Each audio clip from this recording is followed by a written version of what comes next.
जी sir. हाँ। Hello. Hello everyone. Yes sir. Question दिए थे हुए, क्या दिक्कत आई, क्या क्या दिक्कत आई बताओ जरा। एग्जाम्पल सॉल्व करने को दिए थे, किए कि नहीं किए?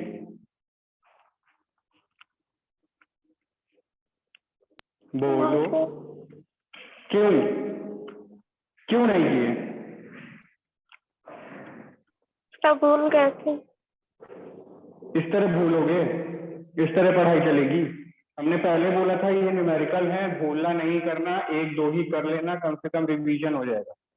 24 घंटे के ऊपर हो गया, अब दोबारा तुम लेके बैठोगे तो तुमको समझ में नहीं आएगा, ये गारंटी हम दे रहे। फिजिक्स को हलवा मत समझो, क्लास 10 में बहुत दिक्कत हो जाएगी अगर न्यूमेरिकल नहीं सॉल्व कर रहे हो तो। क्यों खिलवाड़ कर रहे हो? एक बार में बोलते हैं समझ में नहीं आता है।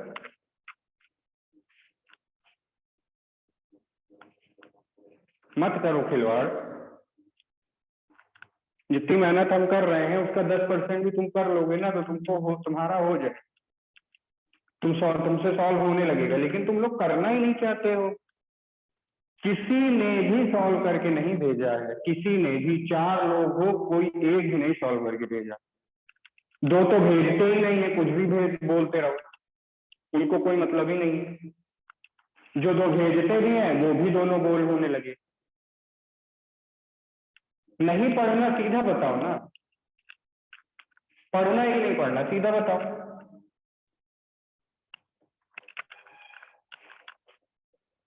बोलो। Hello. Yes sir. Yes sir. पढ़ना है तो पढ़ो ना सीरियस होके। इतने न्यूमेरिकल तुमको नहीं दे दिए थे, 4 सॉल्व करा चुके थे, 3 क्वेश्चन और बचे थे खुद से करने के लिए। 7 क्वेश्चन है एग्जाम्पल। 4 को फिर से लगा लेते, 3 छोड़ देते, चलो समझ में आता, 3 वो अलग टाइप थे। तुमने वो 4 भी नहीं लगाया, हमको फिर से एक लेक्चर लेके तुमको पूरा समझाना पड़ेगा कैसे न्यूमेरिकल सॉल्व होता है।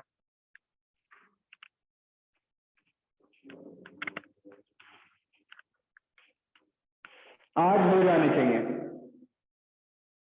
बात समझ में आ सर रही आज है? आप 4 o'clock तक सर आपको भेज देंगे। चलो, बोल रहे हो तो मान लेते हैं, ठीक है। लेकिन आज हमको चाहिए है। यस आज सर, कोई सेंड कर गलती नहीं। आज कोई गलती नहीं। चलो आज स्टार्ट करते हैं थर्ड लॉ ऑफ मोशन। जो क्वेश्चन ना है उसको टिक कर लेना, हमसे पूछ लेना, ठीक है? Yes hello, sir. Next lecture में बता देंगे। चलो स्टार्ट करते हैं third law of motion. Third law of motion क्या होता है? थर्ड लॉ ऑफ मोशन, पहला लॉ क्या है मोशन का? बोलो, जल्दी बोलो जल्दी। सर क्या? फर्स्ट लॉ क्या है मोशन का? फर्स्ट लॉ पढ़ लिया, सेकेंड लॉ पढ़ लिया। फर्स्ट लॉ क्या बताता है लॉ का? फर्स्ट लॉ क्या बताता है मोशन का?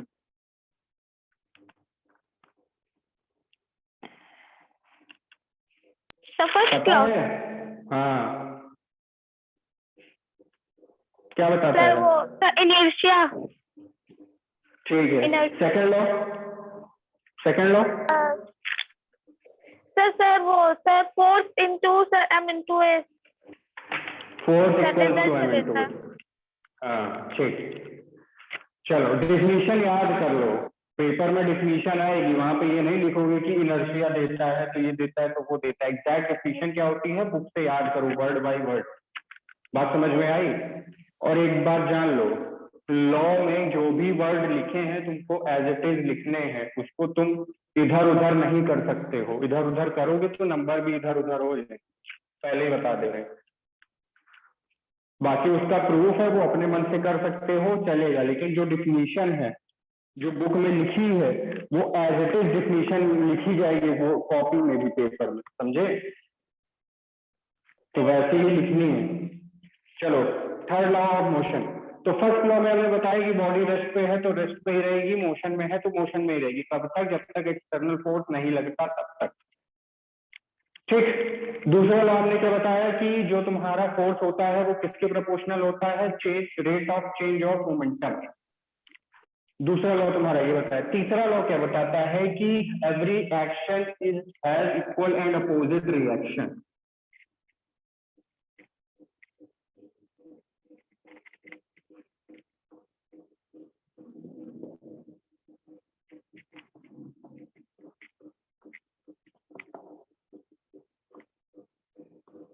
Equal and opposite reaction.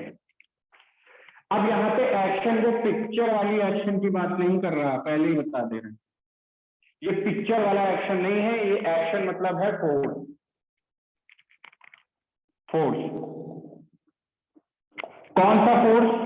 जो तुम अप्लाई कर रहे हो या जो तुमने कंसीडर किया है, जिसकी कंसीडरेशन डायरेक्शन तुम पॉजिटिव लेके चल रहे हो।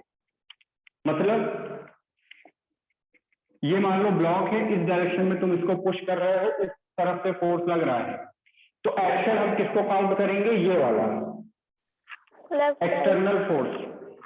क्या हुआ?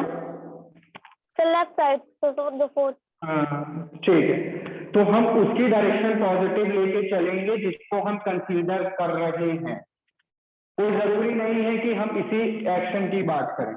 मान लो हम ये एक्शन को कंसीडर कर ले पॉजिटिव, तो ये नेगेटिव हो जाएगा, बता दो। तो किसी एक को तुम्हें पॉजिटिव लेना होगा, तो वो तुम्हारा कहलाएगा एक्शन। डिफिनीशन के हिसाब से एक्शन मतलब फोर्स। फोर्स कौन सा? External force. एक्सटर्नल फोर्स कौन सा? जो अंडर कंसिडरेशन होगा इवैल्यूएशन के समय। कंसिडरेशन मतलब जिसको तुम मान के चल रहे हो कि इस डायरेक्शन में ये डिस्प्लेसमेंट देगा, इसी डायरेक्शन में, जिस डायरेक्शन में फोर्स लगे, वो होगा तुम्हारा एक्शन। Has equal. इक्वल का क्या मतलब है? डायरेक्शन तो अपोजिट होगी, ठीक है, डायरेक्शन अपोजिट होगी। आगे वाली लाइन में बता रहा है लोग। तो इक्वल क्या है? इक्वल है उसका मैग्नीट्यूड। मैग्नीट्यूड मतलब जो भी न्यूमेरिकल वैल्यू होती है। एग्जाम्पल के लिए तुमने इधर से फोर्स लगाया 5 न्यूटन, इधर से लगाया 5 न्यूटन, दोनों का मैग्नीट्यूड बराबर है, लेकिन दोनों फोर्स बराबर नहीं है। क्यों? इन दोनों की डायरेक्शन अपोजिट है। तो ये 5 क्या है? Has equal. इक्वल का मतलब मैग्नीट्यूड बराबर होना चाहिए और डायरेक्शन अपोजिट होनी चाहिए। बहुत अच्छा एग्जांपल है। एक काम करो, अपना सर जो है वो दीवार में लड़ा के देखो, फिर देखना दर्द तुमको होता है कि दीवार को। तो दर्द तुमको क्यों होता है? क्योंकि तुमने जितना फोर्स लगाया, अब दीवार को तो नहीं पता कि तुम फोर्स किस लिए लगा रहे हो, तुमने जितना फोर्स लगाया उसे लगा तुम उसकी पोजीशन को चेंज करना चाह रहे हो, उसे खिसकाना चाह रहे हो, तो वो भी उतना ही फोर्स तुम्हारे पे लगाता है, जिसकी वजह से दर्द तुमको होता है, क्योंकि वो नॉन लिविंग है। ठीक है, तो वो अपनी पोजीशन को रेजिस्ट करने के लिए फोर्स लगाता है। तो ये वाला एग्जांपल तुम्हारा कौन सा है? फर्स्ट लॉ का भी एग्जांपल हो सकता है। क्यों? दीवार रेस्ट पे ही है, क्योंकि तुम एक्सटर्नल फोर्स लगा रहे हो लेकिन फोर्स कम है। तो वहां पे क्या है तुम्हारा? ये एग्जांपल फर्स्ट लॉ का भी है और थर्ड लॉ का भी। थर्ड लॉ का कैसे? अभी बताया कि तुमने फोर्स लगाई, उतना ही फोर्स वो भी लगाया, तो दोनों ने अपनी पोजीशन नहीं चेंज करी, लेकिन क्या हुआ? फोर्स तो जीरो नहीं है ना, फोर्स तो लग रही है, केवल डायरेक्शन इक्वल है और फोर्स इक्वल है, जिसकी वजह से कोई भी डिस्प्लेसमेंट नहीं हो रही है। तो यही है तुम्हारा third law of motion. Every action has equal and opposite reaction. अब मान लो एक बॉडी है, बॉडी मान लो ए, इस पे तुमने F1 फोर्स लगाया और F2 फोर्स लगाया, दोनों का मैग्नीट्यूड बराबर है, तो लॉ के हिसाब से क्या हो जाएगा? F1 बराबर माइनस F2। ठीक है, ये आया कहां से वो भी जान लो। टोटल फोर्स निकालने के लिए हम क्या करेंगे? दोनों फोर्स को जोड़ेंगे, जोड़ेंगे ना। Yes, तो sir. F1 प्लस F2 होगा। लेकिन अब ये प्लस किस पे डिपेंड करता है? दोनों फोर्स की डायरेक्शन पे। अगर दोनों सेम डायरेक्शन में है तो प्लस आ जाता है, अपोजिट डायरेक्शन में है तो माइनस आ जाता है। ठीक है, क्योंकि एक को प्लस हमें लेना पड़ता है तो दूसरा अपने आप माइनस हो जाता है, तो दोनों के बीच में क्या आ जाता है? माइनस। और दोनों के मैग्नीट्यूड बराबर है, तो तुम्हें पता है F1 माइनस F2 करेंगे तो तुमको जीरो ही मिलने वाला है। क्यों? मैग्नीट्यूड तुम्हारा जीरो है, कोई भी डिस्प्लेसमेंट नहीं दे रहा है, मतलब तुम्हारी डिस्प्लेसमेंट जीरो, तो नेट रिजल्टेंट फोर्स जीरो। अगर जीरो ना होता तो किसी ना किसी एक डायरेक्शन में तुमको डिस्प्लेसमेंट मिल रही होती, नहीं मिल रही है, इसका मतलब फोर्स बराबर है। तो क्या करेंगे? जीरो रख देंगे टोटल फोर्स की जगह, F1 माइनस F2। ठीक है, F1 minus F2। Sir total बोलो। फोर्स जैसे है सर, टोटल में ऐड होगा, पर जैसे सर अगर अपोजिट डायरेक्शन है तो सर प्लस की जगह सर माइनस लिखेंगे। सॉरी प्लस लिखेंगे। करेक्ट करेक्ट करेक्ट, सही है। तो यहाँ पे नेट रिजल्टेंट फोर्स निकालने के लिए F1 प्लस F2 करेंगे, बात खत्म। F1 प्लस F2 करने के बाद तुमको क्या मिलेगा? F1 बराबर माइनस F2। क्यों? तुम्हारा नेट रिजल्टेंट फोर्स जीरो है, कोई भी डिस्प्लेसमेंट तुमको नहीं मिल रही, डिस्प्लेसमेंट नहीं मिल रही मतलब फोर्स बराबर है। लेकिन इसका ये मतलब नहीं है कि फोर्स जीरो हो जाएगी, केवल टोटल फोर्स जीरो होगी। इसका मतलब ये नहीं है कि बॉडी कोई फोर्स नहीं लगा रही है, बॉडी फोर्स लगा रही है, लेकिन उतना ही लगा रही है जितना उस फोर्स को निगलेक्ट कर सके। अब मान लो, एग्जांपल सुनो, ठीक है, तुम खड़े हो, तुमको कोई धक्का लगा रहा है और तुम हिलना नहीं चाहते, तो तुम क्या करोगे? उतनी ही दम लगाओगे जितना वो फोर्स लगाएगा, ना उससे ज्यादा लगाओगे ना कम। होता है ना ऐसा? यस। तुम उतना ही फोर्स लगाते हो कि जितना वो लगा रहा है। अगर वो फोर्स बढ़ाता जाएगा तो तुम भी फोर्स बढ़ाते जाओगे। क्यों? तुम अपनी पोजीशन नहीं छोड़ना चाह रहे। तो वहां पे तुम्हारा फोर्स और उसका फोर्स तो इक्वल है, लेकिन इसका ये मतलब नहीं है कि फोर्स लग ही नहीं रही है, फोर्स लग रही है। डायरेक्शन अपोजिट होने की वजह से दोनों एक दूसरे को निगलेक्ट कर दे रहा है, जीरो कर दे रहा है। ये है दिक्कत। ठीक है, तो ये है थर्ड लॉ ऑफ मोशन। इसमें कोई दिक्कत? सर जैसे every action has equal and opposite reaction, तो यही इसकी डिफिनेशन होगी। बुक में दी होगी, ये तो मेरी खुद की डिफिनेशन है जिससे हम याद रखते हैं, लेकिन ये डिफिनेशन पेपर में थोड़ी लिखोगे। पेपर में जो डिफिनेशन लिखोगे वो बुक में दी हुई है। हमको तो पेपर देना है नहीं, हमको तो केवल पढ़ाना है ना, तो हम केवल समझाने वाली डिफिनेशन याद रखते हैं कि जिससे आसानी से समझ में आ जाए। क्योंकि अगर बुक वाली डिफिनेशन से समझाएंगे तो बहुत दिक्कत होगी तुम लोग को। तो समझ में आ गया है ना? Yes, देखो, कुछ डिफिनेशन समझ में आनी चाहिए, क्यों न्यूमेरिकल तुमको सॉल्व करना है, और डिफिनेशन भी तुमको याद करनी है क्योंकि डिफिनेशन भी पूछी जाती है। तो ये तरीका केवल समझने के लिए था जो न्यूमेरिकल में तुम लगा पाओगे, और डिफिनेशन वो लिखोगे जो बुक में तुमको दी हुई है। लॉ की कोई भी, लॉ की डिफिनेशन में कोई भी वर्ड गायब नहीं करोगे, कोई भी एक्स्ट्रा वर्ड जोड़ोगे नहीं, जैसा है वैसा ही लिखोगे। ठीक, चलो। yes sir. इसके बाद टॉपिक है कंजर्वेशन ऑफ मोमेंटम, है ना? Yes. इसके कोई न्यूमेरिकल है कि नहीं? थर्ड लॉ के देखो, कोई एग्जांपल कोई दिया? एग्जांपल नहीं दिया। चलो इसके बाद मिलेगा तुमको। अब Yes sir, मोमेंटम के कंजर्वेशन, बाद है। हाँ, कंजर्वेशन मतलब क्या होता है? देखो, हमको इंग्लिश आती नहीं है इसीलिए हम पूछ रहे हैं, कंजर्वेशन मतलब क्या होता है? Hello,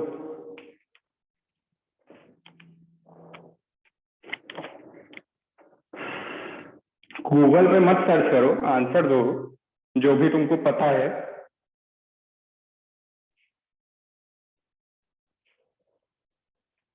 hello, Yes sir.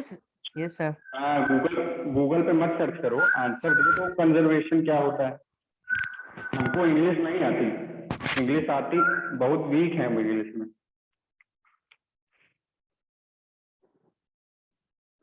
बताओ क्या होता है कंजर्वेशन मतलब?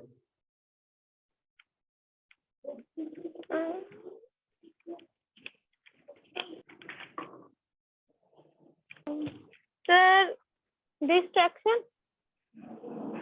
कंजर्वेशन मतलब डिस्ट्रैक्शन कहाँ से हो जाएगा?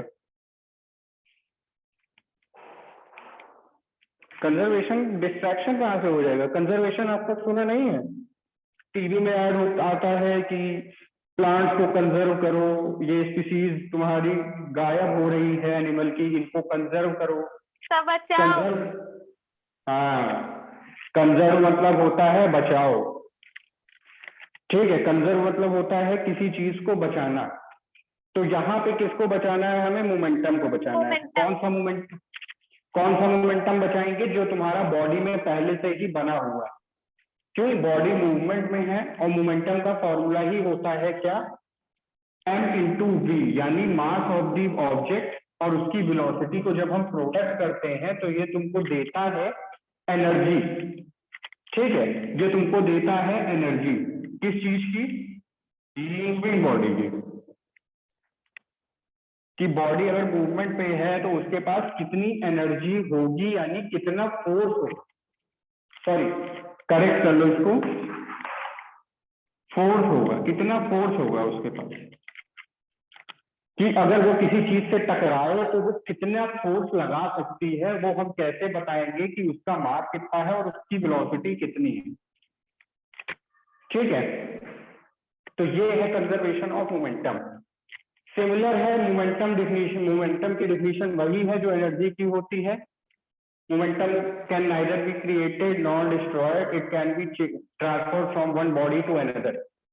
या फिर momentum before collision equals to momentum after collision. ये लगता है तुम्हारा न्यूमेरिकल में। Momentum before collision equals to momentum after collision. ये शायद बुक में भी दिया हुआ है, दिया है ना?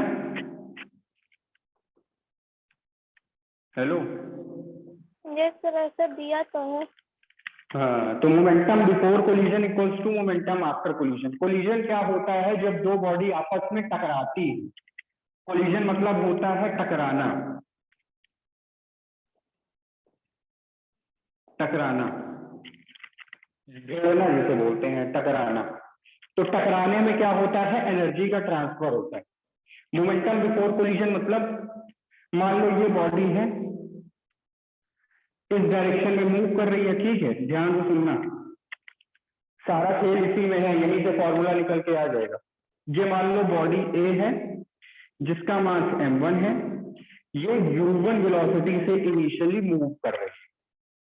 ठीक है, एक और बॉडी है जिसका मास है m2, जिसका नाम है b, और ये u2 वेलोसिटी से मूव कर रही है। ठीक है इतना?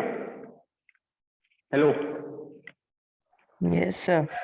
यस। हाँ तो दो बॉडी हैं। देखो ये वाला न्यूमेरिकल कंफर्म है पेपर में, श्योर है कि चैप्टर से ये न्यूमेरिकल आना ही आना, इससे इस फॉर्मूले से न्यूमेरिकल। तो ये वाला सुन लो ध्यान।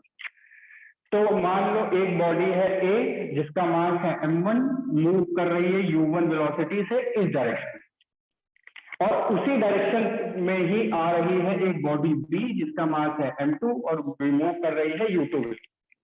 ठीक है सर? फिर क्या हुआ, एक टाइम आएगा कि ये यहाँ पे टकराएंगे एक दूसरे से, m1 m2। टकराने के बाद क्या होगा, ये दोनों टकराएंगे तो एक ही डायरेक्शन में थोड़ी भागेंगे। टकराने के बाद आदमी क्या होता है? दूर भागता है। जैसे मान लो तुम्हारा कोई दोस्त है, अलग दूर। हाँ एग्जाम्पल के लिए दे रहे हैं, बहुत अच्छा एग्जाम्पल है। तुम्हारा कोई अच्छा जिगरी दोस्त है, तुम उसके साथ घूम रहे हो, लेकिन मान लो उससे तुम्हारी लड़ाई हो गई। तो लड़ाई होने के बाद क्या होगा कि वो, तुम अलग डायरेक्शन में जाओगे, वो अलग डायरेक्शन में जाएगा। अगर तुमको देख लेगा कि वो इस तरफ आ रहा है, हाँ, तो दोनों अलग अलग भागोगे, एक नॉर्थ भागेगा तो एक साउथ। तो वही चीज है यहाँ पे भी कि ये m1 m2 टकराए तो ये दोनों अलग अलग डायरेक्शन में, यानी अपोजिट डायरेक्शन में अब चलना शुरू करेंगे। ये हुआ तुम्हारा m1 का और ये हुआ तुम्हारा m2 का। अब इनिशियल वेलोसिटी u1 थी और ये m2 की u2 थी। टकराने के बाद क्या होता है, एनर्जी का ट्रांसफर। क्यों? मोमेंटम है इसके पास, फोर्स है इसके पास, फोर्स ही क्या होती है, एनर्जी होती है। उसके पास कितनी एनर्जी है। अब दोनों जब टकराएंगे तो क्या होगा, एनर्जी का ट्रांसफर होगा। क्यों? किसी की एनर्जी ज्यादा होगी, किसी की एनर्जी कम होगी। तो जिसके पास ज्यादा होगी वो कम वाले को देगा, लेकिन कितनी देगा कि दोनों की एनर्जी बराबर हो जाए, यानी इस पोजीशन पे एनर्जी इक्वल होती है दोनों की। आप समझे? हेलो, जैसे तुम और तुम्हारा दोस्त साथ में घूम रहे थे, लड़ाई हुई। अब लड़ाई होने के बाद क्या होगा, तुम दोनों कसम खाते हो कि आज से हम तो बात नहीं करेंगे एक दूसरे से, होता है ना। तो वैसे ही यहाँ पे क्या होता है, दोनों की एनर्जी बराबर होती है, किसी के पास ज्यादा किसी के पास कम। तो जिसके पास ज्यादा होती है वो कम वाले को ट्रांसफर करता है, लेकिन कितनी करता है कि दोनों की एनर्जी बराबर हो। तो एट द टाइम, हाँ, तो at the time of collision क्या होता है, एनर्जी इक्वल होती है m1 और m2 की। उसके बाद क्या होगा, जब एनर्जी इक्वल हो जाएगी तो एनर्जी डिपेंड किस पे कर रही थी, एनर्जी डिपेंड कर रही थी वेलोसिटी पे, जिस वेलोसिटी से वो मूव कर रहा था। मास पे नहीं कर रही थी। मास पे क्यों नहीं कर रही थी? क्योंकि मास कांस्टेंट क्वांटिटी है। जो मास होगा वो तो फिक्स होगा ना, वेरिएबल क्वांटिटी पे हमेशा एनर्जी डिपेंड करती है। तो यहाँ पे वेरिएबल क्वांटिटी तुम्हारे पास वेलोसिटी है, तो वेलोसिटी चेंज हो जाएगी, v1 और ये है v2। ठीक, तो अब यहाँ पे बात होती है कि momentum before collision equals to momentum after collision. ये वाला फॉर्मूला तुमको लगाना है। तो बिफोर कोलिजन पे मोमेंटम क्या था, बॉडी ए प्लस बॉडी बी, फिर क्या होगा ए प्लस बी। मतलब momentum before collision, before collision क्या था, m1u1 प्लस m2u2। क्यों? दोनों को जोड़ेंगे क्योंकि दोनों एक ही डायरेक्शन में आ रहे हैं। तो टोटल मोमेंटम तुमको चाहिए, तो कैसे निकालोगे, m1u1 plus m2u2 equals to, after collision टकराने के बाद क्या होगा, फिर से वही होगा, m1v1 प्लस m2v2। कोई दिक्कत? सर ये plus B equal to A plus B फिर से बता दीजिए। m plus B, sir A plus B equal to A plus B, sir एक बार फिर से बता दीजिए।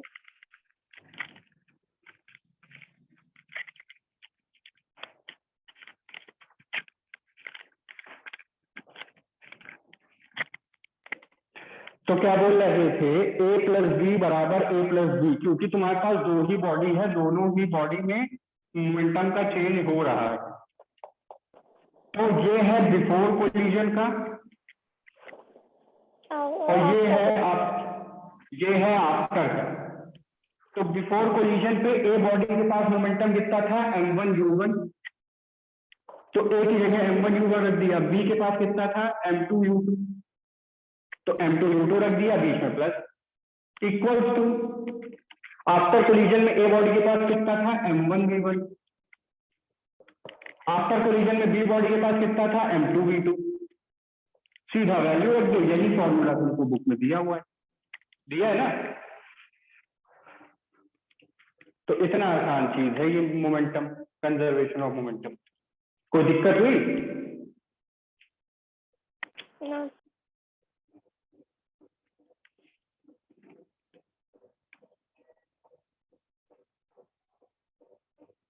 एक बार देख लो बुक में क्या दिया हुआ है। Hello, yes sir. एक बार देख लो बुक में क्या दिया हुआ है।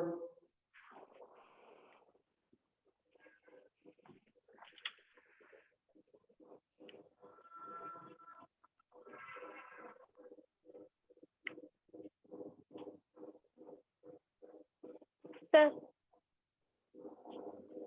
यही दिया है ना, एक बार फिर से देख लो इसको, फिर चले न्यूमेरिकल सर पे। इसमें सर ये फॉर्मूला दिया हुआ है कहाँ है? कौन सा? सर ये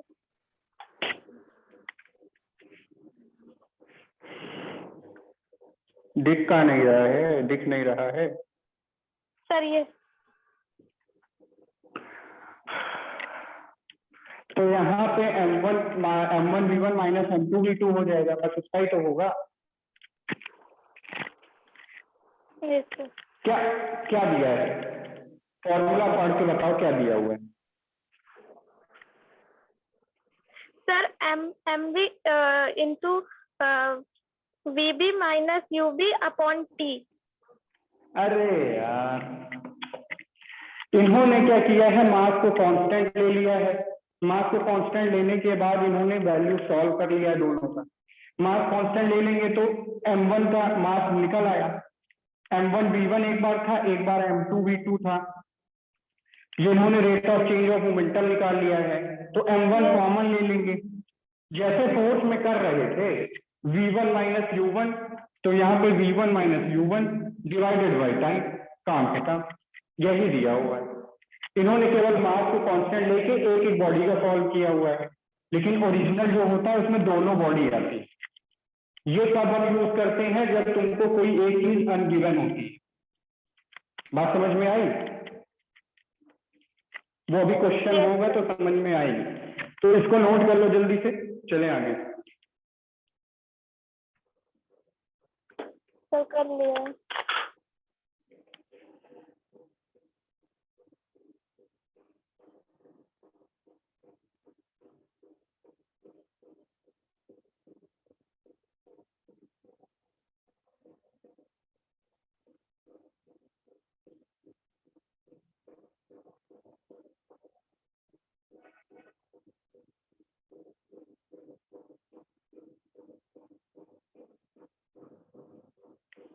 हो गया?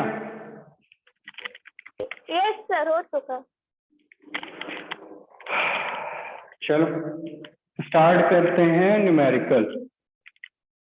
करें? तो इतना कॉन्सेप्ट याद रखना बस कि मोमेंटम बिफोर कोलिजन क्या है, मोमेंटम आफ्टर कोलिजन क्या है, M1 की वैल्यू क्या है, M2 क्या है, V1 क्या है, V2 क्या है, U1 क्या है, U2 क्या है। फिर से बता दे रहे हैं, M1 है तुम्हारा मास ऑफ द बॉडी A, जिसकी इनिशियल वेलोसिटी U1 थी, टकराने के बाद वो चेंज हो गई V1। ठीक। M2 तुम्हारा मास ऑफ द बॉडी B था, समझे? M2 तुम्हारा मास ऑफ द बॉडी B था। ठीक। U2 तुम्हारा initial velocity of body B था, और V2 तुम्हारा in final velocity of the body 2 था। इतनी चीजें थी। ठीक। एक एग्जांपल पढ़ो जल्दी से, क्योंकि 10 मिनट बचा है, एक एग्जांपल सॉल्व करा दें। 10 मिनट का टाइम दिखाया है इसमें, जल्दी एक एग्जांपल पढ़ो। Example number 1। A bullet of mass 20 gram is horizontally fired with a velocity 150 meter per second from a pistol of mass 2 kg.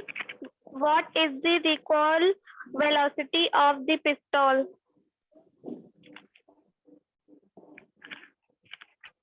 फिर से पढ़ो जरा। A bullet of mass 20 gram is horizontally fired with a velocity 150 meter per second from a pistol of mass 2 kg. What is the recoil velocity of the pistol? आवाज cut रही है, 1 minute book में हमको देखने दो।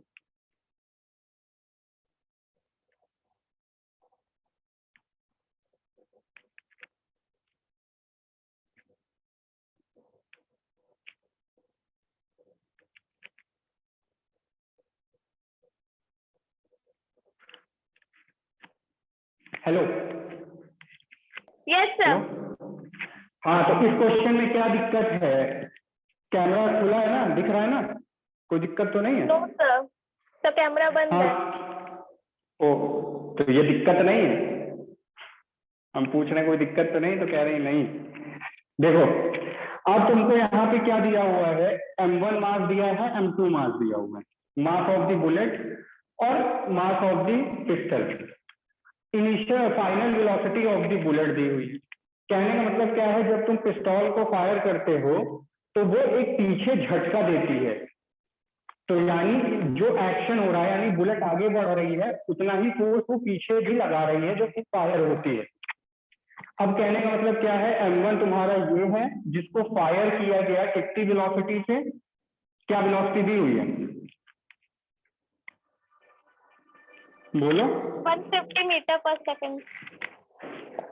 150 metre पर second. चलो, m2 दिया हुआ है, v2 तुमसे पूछा है।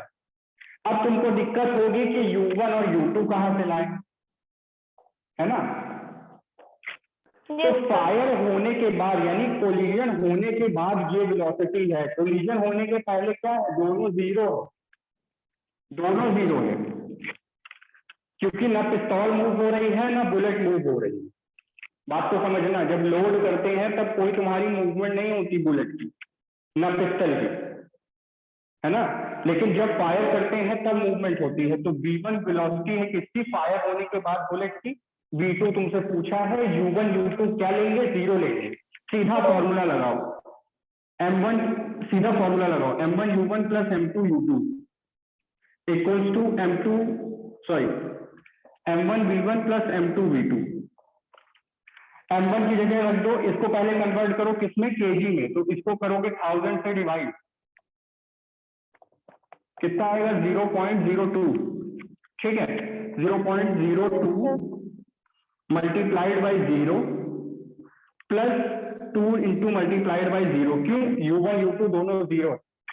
फिर आ जाओ इसमें, तो m1 और m2 का मास रख दो 0.02 इंटू 150 प्लस 2 इंटू v2 तुमको निकालना है। ये पूरा 0 से मल्टीप्लाई हो रहा है तो लेफ्ट साइड में पूरा 0 हो जाएगा। इसको तुम 150 से मल्टीप्लाई करोगे, तो 150 से मल्टीप्लाई करने के बाद तुम्हारे पास क्या आ जाएगा, 3 आता है, ठीक है। हेलो, 3 आता है 150 से मल्टीप्लाई करने के बाद, क्यों, एक 0 से मल्टीप्लाई किया तो ये हो गया 0.2 को मल्टीप्लाइड करोगे 15 से तो आता है 3.0, ठीक है। तो 3.0 तुम्हारे पास आया प्लस 2 इंटू v2 बचा तुम्हारे पास, तो v2 की वैल्यू क्या हो जाएगी, 3 को इधर भेज दोगे 3/2 माइनस का है, क्योंकि अपोजिट डायरेक्शन में मूवमेंट हो रही है, ठीक है। अपोजिट डायरेक्शन में मूवमेंट हो रही है, डिवाइड कर दो तो तुम्हारी आएगी 1.5 माइनस की मीटर पर सेकेंड। कोई दिक्कत, इसलिए ये फॉर्मूला आसान है, बुक वाले फॉर्मूले से करोगे तो बहुत टाइम लगेगा, देख लो कितना लंबा दिया हो। ये आसान है कि बुक वाला, बताओ जल्दी। सर ये वाला। तो फिर तो जिस तरह हम पढ़ाते हैं हमको पढ़ा ले लिया करो, उसके बाद कोई दिक्कत हो तो पूछा करो, ठीक है।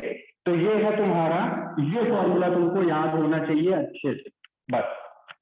देखा, सीधा m1 m2 की वैल्यू तुम्हारे पास, u1 u2 की नहीं दी है, इनिशियली 0 ले लेंगे, v1 v2 m2 m1 की वैल्यू रख के सीधा सॉल्व कर देंगे, कोई दिक्कत नहीं आने वाली। देख लो कितनी आसानी से एक लाइन में सॉल्व हो जाए। अगर बुक वाले फॉर्मूले से जाते तो पहले हमको u1 की वैल्यू निकालो, फिर u2 की निकालो, फिर v1 v2 की वैल्यू रखो, फिर v2 की वैल्यू निकालो, देखो कितने स्टेप में सॉल्व किया गया, ठीक है। तो इस वाले टॉपिक में कोई दिक्कत नहीं है ना। नो। हाँ, तो इसके भी एग्जाम्पल और पीछे वाले के भी एग्जाम्पल सॉल्व करके भेजो। पिछले वाले आज शाम को चाहिए और आज वाले हमको अगले लेक्चर के पहले चाहिए। बात समझ में आ गई, यानी थर्सडे के पहले हमको चाहिए, ठीक है। तो ट्राई करो, कोई दिक्कत हो तो व्हाट्सएप पे पूछ लेना, क्वेश्चन नंबर बोल के, ठीक है। हम उसको सॉल्यूशन दे देंगे, नहीं तो फिर अगले लेक्चर में उसको सॉल्व भी करा। तो आज के लिए इतना ही रखते हैं, कोई दिक्कत? No sir. No sir. हाँ ठीक है, तो आज इतना करके हमको भेजो। मजा आया, समझ में आया, समझ में आ गया ना पूरा? हाँ ठीक, चलो bye bye everyone. Bye sir.